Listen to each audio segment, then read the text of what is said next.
All right, let's see how long my camera lasts this week. All right, if you're signing on, say hey in the comments. Let me know you're there. Uh, Actually, I can see on my phone who's out there. So even those of you behind the scenes, but say hey anyway.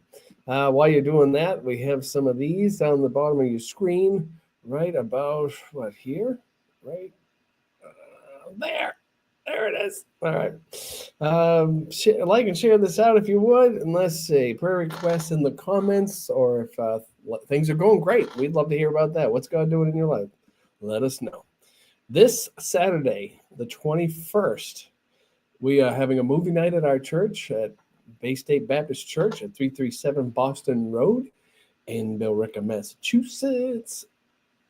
And we're showing Elf, and the doors open at 3:30. The movie will play at 4. We have some people signed up, but we encourage you to come. Bring a visitor with you. There's free movie candy. I believe there's going to be free popcorn. Uh, it's going to be good. And we got something added to it last minute. If you come early, like around the 3:30 mark or so, you can have your picture taken with Santa. I mean, Santa will be there. So by all means, be there for that. Then this Sunday, we have our very own Pastor Stephen. He's taken the platform again, and we're doing Advent, and we've done hope, peace, joy, and he'll be doing love. And then Tuesday, which is the 24th, which is Christmas Eve, we're going to have a Christmas Eve service, just one, and it'll be at 4 o'clock. That's new this year, 4 o'clock. So you'll be out in time to spend the evening with your family. But we're going to have a candlelight service, and I want you to be there for that. I'll be speaking at that. And then it's Christmas. I mean, it is a week away. I hope you're ready. How many of you in the comments, how many of you have done all your Christmas shopping? Hey, Pastor Russ is with us. That was fast, Pastor Russ. I had to leave a couple minutes early so I can make sure my camera worked. All right, let's see. Hey, Don. Merry Christmas, sir. And John, can you do Ecclesiastes soon? Really would like more insight. Ecclesiastes. Wow. We could do that. I still have a couple of books left in the pastoral epistles, but I will definitely consider that, John. Not a problem. I like when someone's interested. So the Browns are watching and just being silent. And Claire, I see you out there, Claire. You're sneaking up on me. Very nice. All right, that's cool. All right, well, I want to show you something. Right, I think it's going to be right. No, it's going to be right here. Oop, there it is. Yeah, let me give you a little more of it. Boing. That is my manger scene at my house. It's on my, what do they call that? On my buffet. We have a buffet. And it's right there, sitting up there. Now, if you look, I don't know if you can see this. If I use this, can you see that? Well, anyway, if you look at the top, you see the star. It's a piece of metal right here hanging off the barn. I don't know what that is. And up the top, it looks like I cut it off a little bit in the picture, but that is that's an angel up there. Off to the left side of the picture, you see a couple of white sheep. You see a couple of black sheep. You see the taller shepherd on the left side? He's playing the bagpipes. I just want to point that out. And then you have a little shepherd. He's kneeling, or either that it's a child. I'm not sure. Of course, you see Mary with the baby kneeling, and Joseph. Joseph, see, if you look carefully, his rod is on the ground because it is no longer glued to his hand. And then at the feet of Joseph, you see the backside, well, the back of a donkey. And then off to the right, you have another shepherd with a sheep, it looks like. And then two more white sheep down there. And then if you notice, you have the three wise men. One is kneeling, one is shorter. No, one's off the thing there. And so there's three wise men, three kings. And then, of course, you have a camel. Isn't that wonderful? And so I love that. Hi, Sam.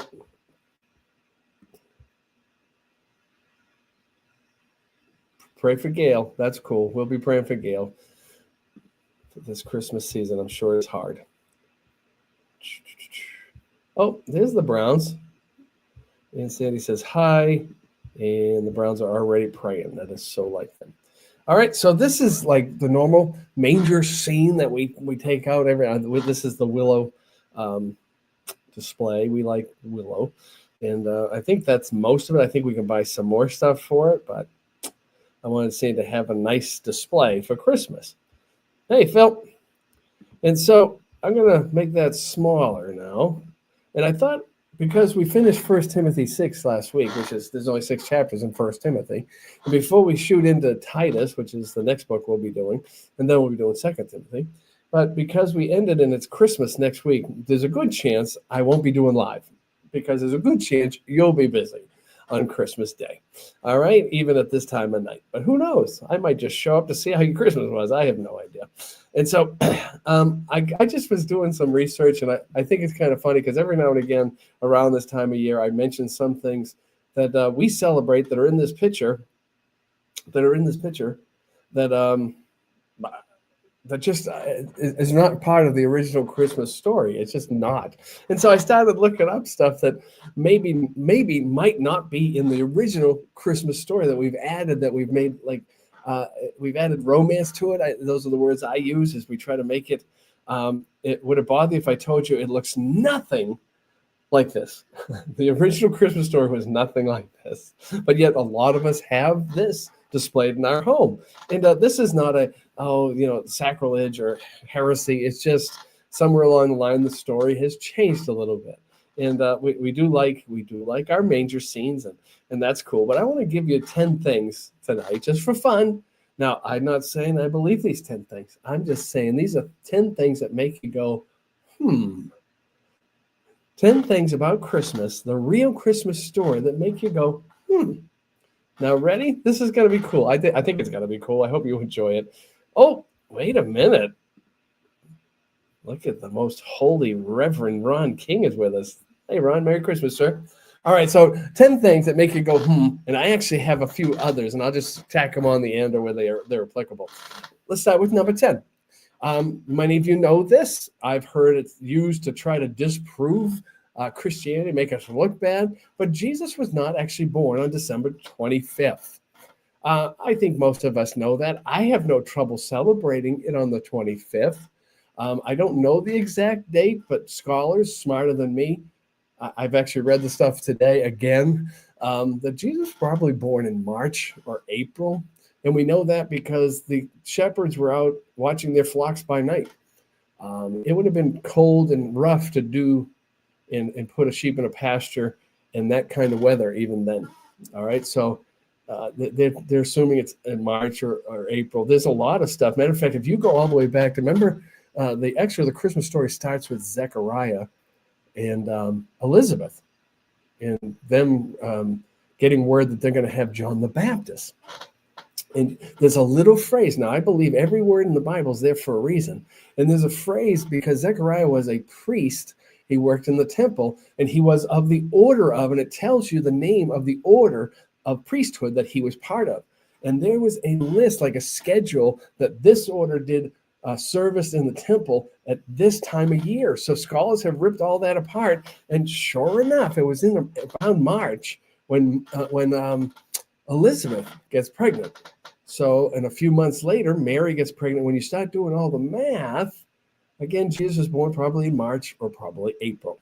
And so let me read you some of this stuff because I didn't dedicate it all to memory. But the Bible mentions shepherds keeping watch over their flocks in their field.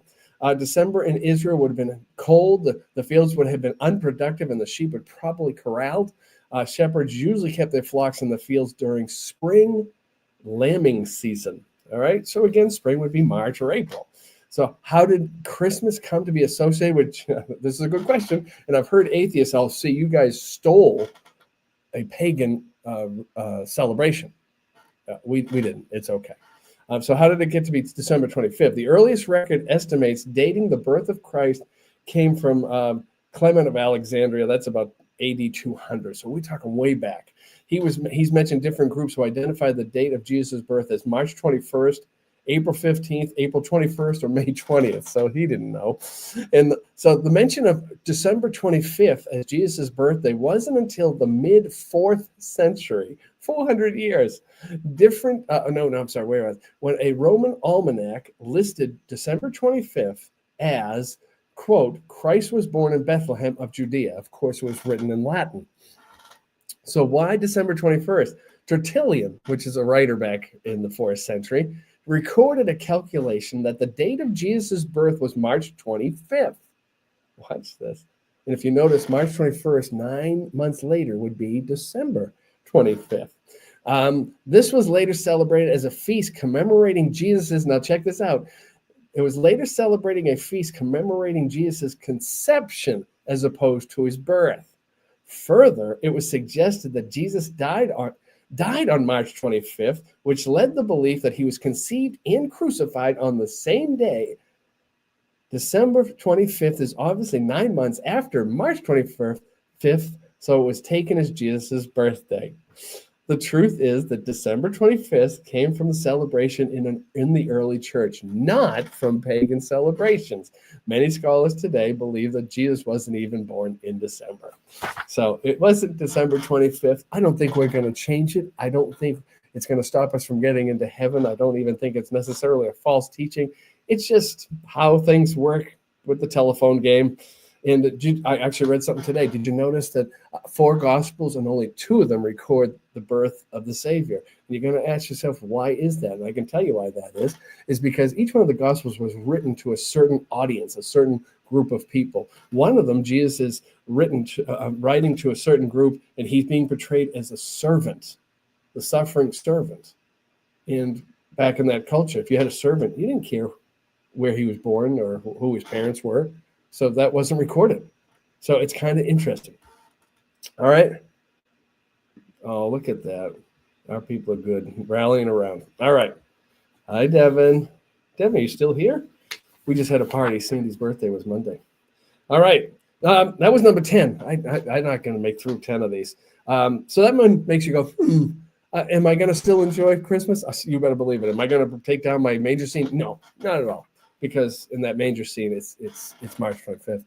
All right. Anyway, this one was tough for me. I didn't know this one. There wasn't an inn. There wasn't an inn. That kind of ruins it because in Luke 2:7 it says there's no room for them in the inn. It says it right there in the New King James. I just looked it up. And we've all heard the story about there being no room in the inn, Luke 2:7. Indeed, this is what our English Bible says, but the original Greek. Now, for those of you, I got the only translation you can trust. Unless it's in the original Greek, you don't actually even have the original. But the original Greek, the language in which the New Testament was written, the word kataluma, translate as inn, doesn't necessarily mean hotel. Watch this. Compare scripture with scripture. That's how hermeneutics works. It's only used a few times in the Bible. Elsewhere, it means katanuma, and elsewhere in the scripture, is translated upper room or guest. The famous Last Supper took place in the Katalima. It's an upper room or a guest room, which fits into the Christmas story biblically. In fact, there's a different Greek word for inn, I-N-N. That does mean a hotel or paid lodging, but it isn't used here in the Christmas story in our Bible, though the same gospel writer uses that word for inn in the story of the Good Samaritan a few chapters later. So the writer of that passage knew the difference. First century homes often had a main room on the ground floor where the family lived, and an upper room or guest room where people who needed lodging could stay. It was a great shame in the Middle East to refuse hospitality to someone in need. There's a good chance that if there was no room in the guest room, it's because it was already occupied. Mary and Joseph arrived in Bethlehem, sought lodging at a family member's house. Remember, there's a census being taken. That's how Luke 2 starts. Caesar Augustus decided he's going to take a census so he can tax better. And so everybody had to go back to their place of origin, their place of birth, which where mom and dad live, and your brothers and sisters lived. So everybody's going back there. By the time Mary and Joseph got to a family member's house, it was already full. All right. This would be a natural thing to do in the Middle East culture. Because people were returning to their ancestral homes for the census, other family members had already arrived and were occupying the guest room. So it begs the question, where did Mary and Joseph stay if there is no inn? All right. Well, there also wasn't a stable. Again, look at my picture. Look at my picture. Right here. I'm trying to point to the right side. That's supposed to be a stable. In a stable, lonely. Anyway, there's no mention of a stable in the Bible story of the first Christmas. A stable is assumed, and you know why a stable is assumed? Because it says, and I quote scripture, they laid him in a manger. As a manger is an animal feeding trough. If there's a manger, it must have been in a stable, which is a good logic step. Where animals stayed, probably not. A previous mention, now again, this is just stuff that makes you go, if you want to disagree with this, that's all fine too. All right. And previously mentioned, there's a good chance that Mary and Joseph arrived in Bethlehem, Joseph's hometown, and sought lodging at a family member's house, which we just discussed. And the guest room was full, but it would have been a great shame to turn away someone in need, especially a relative with a pregnant wife. Many families, check this out, I didn't know this. Many families had mangers inside their homes where young animals would be safe and warm. Some of them were built into the floor of the home or occupied a small room on the main floor. So there was no guest room for them, but they gave birth probably in a house. And since the guest room was full, Mary and Joseph were likely offered the manger, and it was there that the mother of Jesus gave birth. Rather than being turned away by a crusty old innkeeper and giving lodging in a dirty barn, Mary and Joseph were probably in a relative's home surrounded by loved ones where Jesus was born and laid in a manger. It's again, just makes you go, All right, number 7. What do we get so far? Didn't happen in December. There's no inn. There's no stable. Mary didn't give birth the night she arrived. And I really never thought of this. I always assumed, her water's breaking on the donkey on the way there. That's what I've always kind of put in my head. And we always press for time, and there's a lot of pressure. Well, in our Western reading of the Christmas story, we get the impression that Mary and Joseph made it to Bethlehem just in the nick of time, and that Mary gave birth that very night. The truth is probably far less dramatic. The actual account of the first Christmas reads, and I quote, "And it came to pass when they were there that her days were accomplished, that she should be delivered. She brought forth her firstborn son." The phrase "that her days were accomplished" is related to another phrase, which it could be translated "when they were there." This implies that they had been there for a period of time before she gave birth. Now, just as Rome wasn't built in a day, neither was the Roman census taken in a day. I'm not sure how long it took, but it wasn't a weekend endeavor. There they would have had to been time for all members of the family to travel the distance required of them to return to their ancestral homes to be counted. There they would have been lines and waiting, not unlike our present-day elections. The reality is that Mary and Joseph were likely in Bethlehem for an extended period of time, both before and after she gave birth. So what in the world? It didn't happen in December. There's no inn.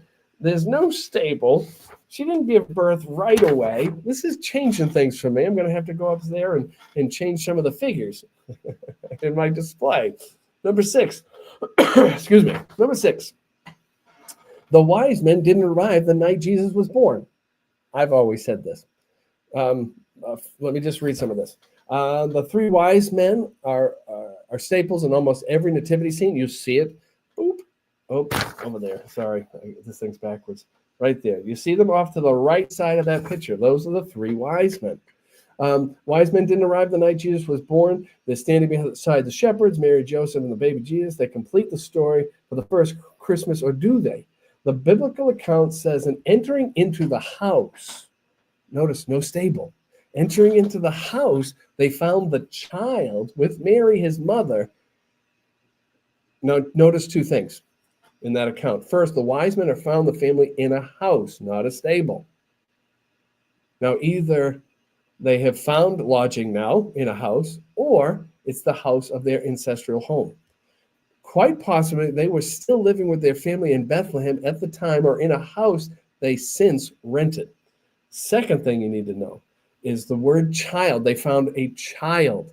The Greek word used is paidion, which means toddler, not brephos, which is the word baby, which is used in Luke 2:16.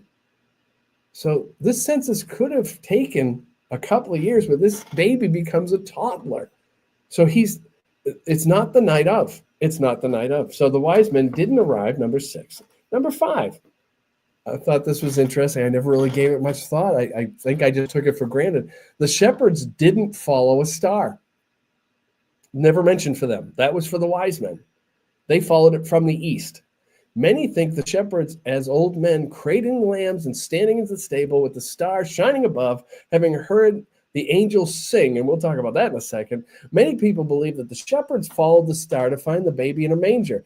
This is another traditional myth that has come to be associated with the first Christmas. The misconception. So how many of you, when we think Christmas, Jesus is born and there's a star above that stable? Wow, this is really pulling stuff apart for me. The misconception developed by the blending of two separate stories, that of the shepherds and the wise men. Not the same story, not the same time, not the same era, which occurred at different times. There probably wasn't a star hanging over Bethlehem the night Jesus was born, as it didn't lead the wise men there for 2 years later. The shepherds were said to have been directed by an angel, not a star. To find the child by 2 following signs, you shall find the infant wrapped in swaddling clothes and laying in a manger. Using these 2 clues, the shepherds went in search of the new king. Now, how does that work? Because they're looking for a sign. How are they going to find a baby in a town that's now inundated with visitors? How would they find the newborn baby in a town the size of Bethlehem? The answer is surprisingly simple, according to some scholars. Much like today, birth in the first century were a big deal. If Mary gave birth in the home of one of Joseph's relatives, surrounded by family, the house would have been filled with much rejoicing. The shepherds would no doubt, guided by their infant's cry and happy sounds of celebration. Still in a manger, though. I love that. I think again, just makes you go, Number 4. How am I doing? 4. There wasn't 3 wise men. I knew this one. I know this one by heart. We've come to know that Jasper, Melchior, and Balthazar, the 3 wise men from the east, were supposedly traveled by camel following the star. That's why in my picture, there's a camel. For one thing, none of the wise men are named.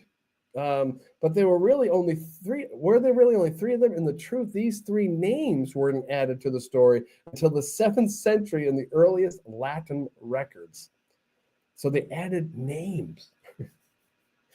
So 3 gifts are mentioned: gold, frankincense, and myrrh. So we have confused that. There are 3 gifts. It doesn't say there's 3 wise men. In reality, there may have been more who came to worship the baby. We just know it's plural. It's more than 1 wise man. It's wise men. There are 3 gifts. At one time, I said that from a pulpit, and a lady right in the second row, she was not happy with me, and it took away some of the romance of her display, and she just yelled out, "There was 3 wise men." I said there was 3 gifts. It doesn't say there was 3 wise men. Again, because I believe the Bible, and sometimes we insinuate stuff, sometimes we just, by tradition, assume some stuff. Here's something else which is kind of interesting. Number 3, the 3 wise men, or the wise men, let's say that, weren't kings. They weren't kings from the east. We sing, we three kings of Orient are, bearing gifts we travel afar, is sung each in Christmas to celebrate the journey of the wise men. Were they really kings? The Greek word used in Matthew chapter 2 is the word where we get magi from. The word is primarily used to denote a member of a group of priests or wise men among the Medes, Persians, and Babylonians. Now remember this, how do they know about the coming king of the Jews? They're probably reading the book of Daniel, because Daniel was captive of the Persians. So these guys come from the east. So that was their revelation. So anyway, where was I? And the Babylonians. So he was under captivity of the Babylonians and the Medes and the Persians. And they were educated men who their studies included astronomy, astrology, and enchantment. So is it any wonder that God would give them a star to follow? It is sometimes translated as wise men, sometimes as magicians. The Greek translation of the Old Testament used the same word in the book of Daniel as to describe what Daniel had been made the chief of the magicians. Daniel was a wise man back in his day. This fit well with the Christian story, where we are told that the wise men saw the star in the east, quote unquote, and came to worship the baby. The Magi studied the stars and saw meaning in the celestial object that dominated the night sky at the time. It's kind of interesting how some astrology and signs, what sign are you born under? No, I don't give horoscopes anything. That's weird. Stay away from that stuff. But if you notice, the constellations are named after things that have happened in the Bible. There's the twins. That would be Isaac and Jacob. There's Virgo, which is the virgin. There's a lot of stuff. It's kind of fascinating. Just pay attention. They studied the stars and saw meaning in that. And rather than being kings, it seems more likely that the wise men were educated astrologers from the east. All right, number 2. Mary and Joseph were married when Jesus was born. This was interesting. Says part of the scandal surrounding the birth of Jesus was undoubtedly the claim of Mary's immaculate conception. It was this that even led Joseph to initially decide to quietly divorce her. This is all part of the Christmas story. Rather than have her stoned to death for adultery, as the law said, here was an unwed mother pregnant in the first century religious community. However, it's not quite as cut and dry as that. Joseph and Mary were betrothed, which is a very serious contract back then.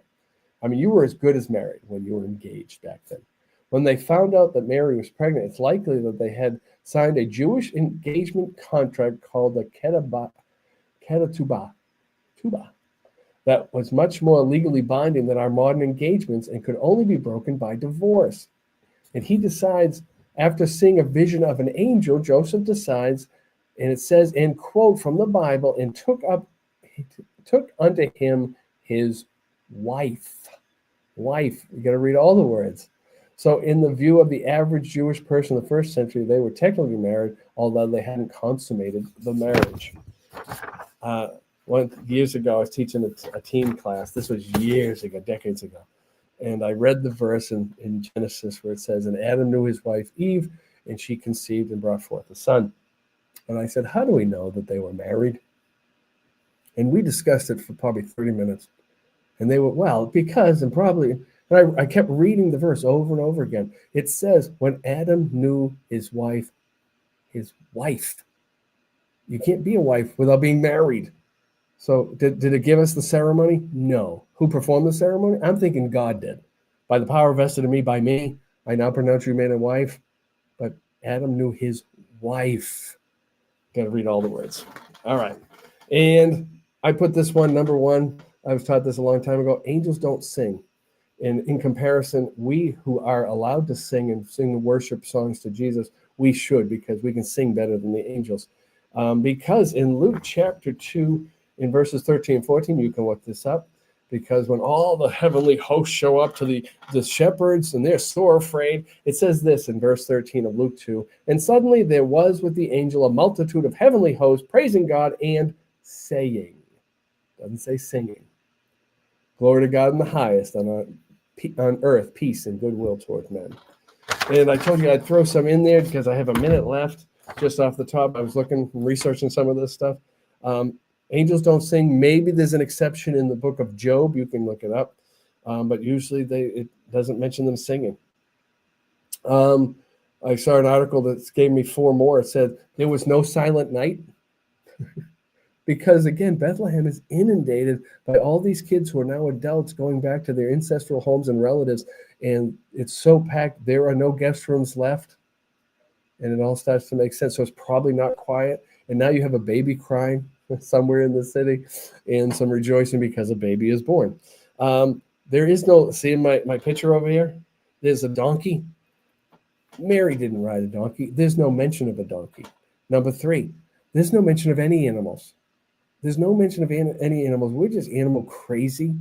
in our culture, and just somehow I think the Bible kind of mentions, someone I read today mentioned that usually animals are mentioned to show peacefulness. I don't know where they got that from, but we made this up because we assumed she was in a stable, so there's got to be animals. Because in fully rightfully so, because Jesus is in a trough. But I didn't know there was one inside. All right. Anyway, no Silent Night, no little donkey, no animals mentioned at all, and no innkeeper. There was no innkeeper that sent them away, an evil and crusty old. No, it was a relative who said, "You know what? Our guest room is full, but you can have that spot over there where we keep the baby animals." Down on the first level. See, their houses usually had one big room at the bottom where they lived, that like their living room. They did their cooking, eating, and then upstairs. Matter of fact, they also had a place usually on the top of their homes where there'd be a staircase outside that you'd go up there, you'd pray and stuff like that.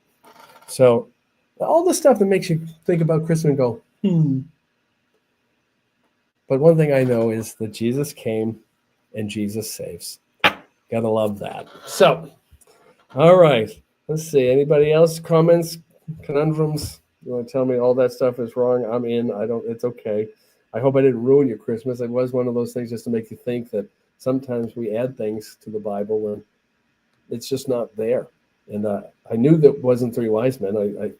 It could have been, but I know there's three gifts, so we assume there's three wise men. We assume Jesus is in a manger. We assume he's in a stable. No, he's probably in Joseph's relative's house. And then there's a knock at the door, and these shepherds show up and say, "Hey, the angel's been talking to us." And sure enough, they said, doesn't that make that more of a sign too, that I'm going to go into someone's house and there's going to be a baby in the trough? It's like, I think that's interesting. All right. Wow, I got some of you here. Doof. All right. Well, guys, Merry Christmas. It is 8:02. This is my new sweatshirt. My new sweatshirt I got at my gym. And guys, keep Gail in prayer. Her husband has gone to be with Jesus this Christmas season. And, he's celebrating Jesus' birth with Jesus. You got to love that. But those of us left behind, we need one another. That's what the church is. Okay, so keep her in prayer.